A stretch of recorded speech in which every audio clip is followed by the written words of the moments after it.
Maybe you've heard someone say that Israel is an apartheid state, that Israel has a policy of segregating and oppressing the minority population within its borders, like South Africa once did. Maybe you've been so outraged by this information that you have considered joining the BDS movement, the effort to boycott, divest, and sanction Israel until it ends its alleged racist policies. I don't blame you. Apartheid is a great evil and deserves to be fought wherever we find it. But here's the thing. You won't find apartheid in the state of Israel. So, I'll put it bluntly. The BDS movement is a slick propaganda effort built on lies. I think I have the credibility to make this claim. Having grown up in South Africa and having spent a fair amount of time in Israel, I know what apartheid is and what it is not. My parents were raised under real apartheid, where blacks were, by law, separated from whites at every level, from education to drinking fountains. Blacks couldn't vote, couldn't own land, couldn't live next to or use the same transportation system as whites.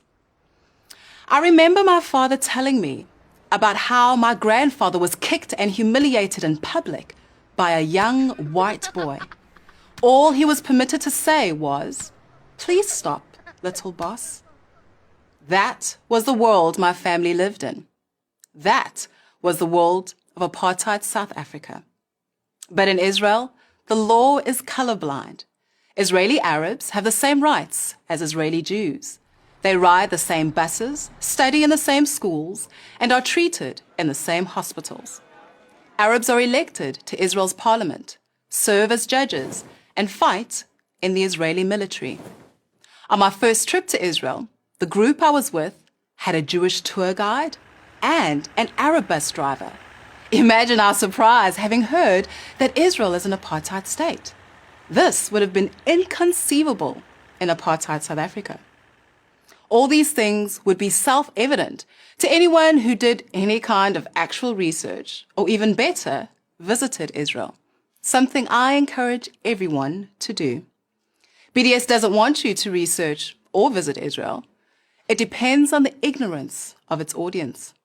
Sadly, on American college campuses, BDS has a significant presence. It succeeds by playing on the good intentions of good people through deliberate deception. In short, they lie. And lies really make me angry because lies empower evil. Lies about blacks empowered apartheid in South Africa. Lies about Jews made the Holocaust possible. And lies about Israel are misleading a lot of good-hearted young people into opposing the only country in the entire Middle East that doesn't segregate and oppress its minority population. Just ask the next Egyptian Copt or Iraqi Christian you meet on campus. So the question people should really be asking is, what does the BDS movement want? The answer is simple. They want to destroy Israel. They can't do it militarily, so they try to do it through lies. They say that Jews have no historic claim to Israel. Lie. They say that Israel treats its Arabs as second-class citizens. Lie. They say that Israel doesn't want peace with its Arab neighbors. Lie. If you tell lies and you tell them often enough, people who don't know the truth start to believe them. The BDS movement's leaders barely tried to hide the charade. They will lie and say that they only want a Palestinian state living side by side with Israel. And then they say this: we oppose a Jewish state in any part of Palestine.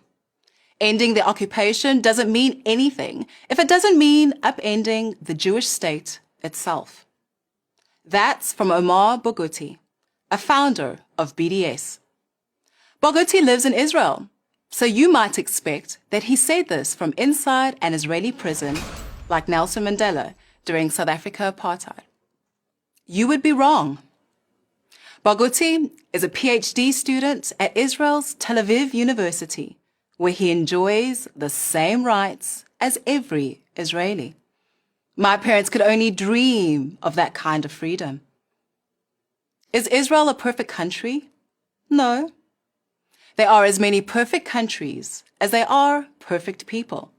But to call it an apartheid state is not only an insult to the only democracy in the Middle East and the only country with equal rights for all its minorities, it's also an insult to the actual victims of apartheid, like my parents and all those who suffered under it. I'm Olga Mishra for Prager University.